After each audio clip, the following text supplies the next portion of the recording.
Hi friends, ఈరోజు interesting topic వచ్చేసి Gosangi caste. Gosangi caste అనేది ఆది జాంబవంతుడి వారసులు. ఈ గోసంగి క్యాస్ట్.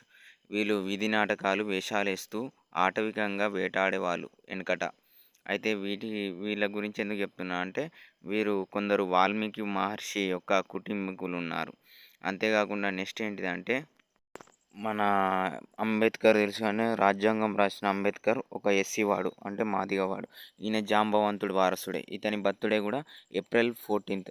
అంతేకాకుండా ఆంజనేయుని జయంతి కూడా ఏప్రిల్ 12th ఉంటుంది. సో ఇద్దరిది ఒకటే ఒకటే కులానికి చెందినట్టు. ఆంజనేయుడు ఎలా కులం అంటే అంటే ఒకే జాతికి చెందినవారు.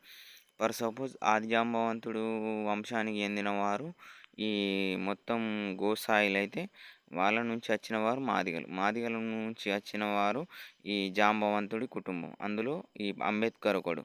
అంబేద్కర్ బర్త్డే ఆంజనేయుని బర్త్డే ఒకటే నెలలో సేమ్ ఉండడం ఇదొక ఆశ్చర్యకరం.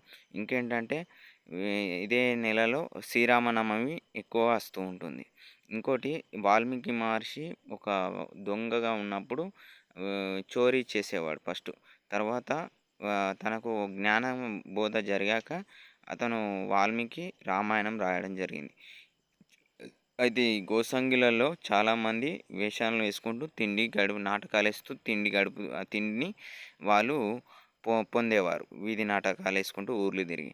వీళ్ళు జాంబవంతుడి వారసులలో కిందికి వస్తారు.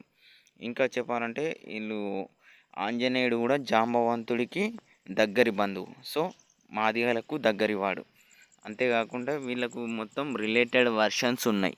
అంటే ఏప్రిల్ నెలలో రాముడి కళ్యాణం ఉంటుంది, అంబేద్కర్ జయంతి ఉంటుంది, ఆంజనేయుని పండుగ ఉంటుంది.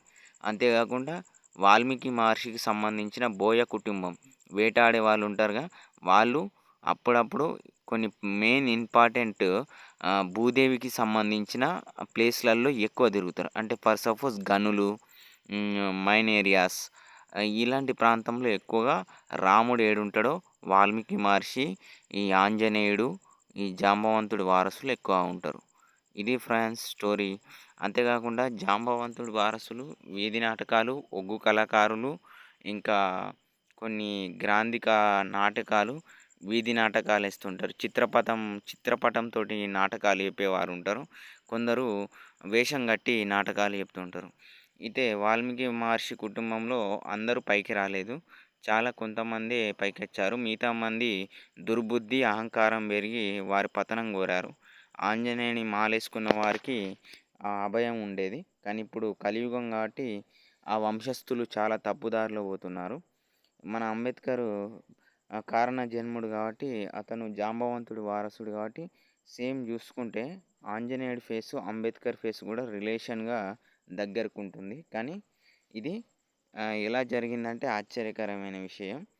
ఇదంతా పురాణ సంఘటనలో కథ ప్రకారం నరులకు తెలియకుండా జరిగిన కథ. దీనిని మీరు చూద్దామన్నా, ఆసక్తికరమైన ఇంట్రెస్టింగ్ టాపిక్స్ కోసం రీసెర్చ్ చేద్దామన్నా మీకు కొంతవరకే తెలుస్తుంది. సో జాంబవ పురాణాన్ని కంప్లీట్గా ఆ బుక్ని చదివిన వారికి కంపల్సరీ ఆ పురాణంలో ఉన్న జీవరాశులు కంపల్సరీ కనబడతాయి. జీవ జంతువులు, దైవశక్తులు కంప్లీట్గా కనబడతారు. ఈ గోసంగి క్యాస్ట్ వాళ్ళు ఎక్కువగా తిండి కోసం, పొట్ట కోసం వేసేవారు. కొంతమంది క్రిమినల్స్ కూడా ఈ కుటుంబంలో, ఈ కులాలో ఉండేవారు.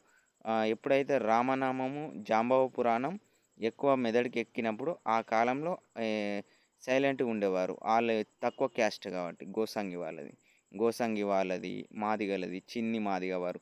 చిన్ని మాదిగ అంటే చిందు మాదిగ వారు. ఇది ఫ్రెండ్స్ ఒకే నెలలో ఆంజనేయుని బర్త్డే గురించి.